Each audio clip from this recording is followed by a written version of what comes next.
Good afternoon বন্ধুরা, তোমরা সবাই কেমন আছো? আশা করি ভালো আছো। তো চলো আজকে একটা জিনিস করে দেখাবো তোমাদের। কী বলো তো, চিনতে পারছো? শাপলা। ছোটো ছোটো করে শাপলা কেটে নিয়েছি, আর এই যে শাপলা ফুলের বড়া করব। তো তার মধ্যে দেব হচ্ছে, শাপলা ফুলের বড়ার মধ্যে দেব 1 চামচ বেসন, 1 চামচ চালের গুঁড়ো, একটু হলুদ,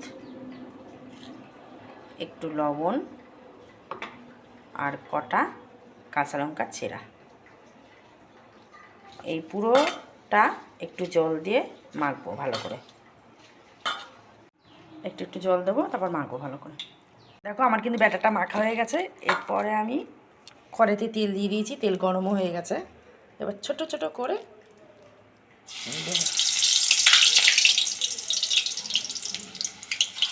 ছোট ছোট করে পকোড়ার মতন ভেজে নেব। পকোড়ার মতো করে ভেজে নেবে তোমরা। কে কে খেয়েছো শাপলা ফুলের বড়া কমেন্ট করো, বলো। দেখো আমার কিন্তু পকোড়া রেডি, শুধু এবার খাবার পালা। তাহলে চলো রাখছি।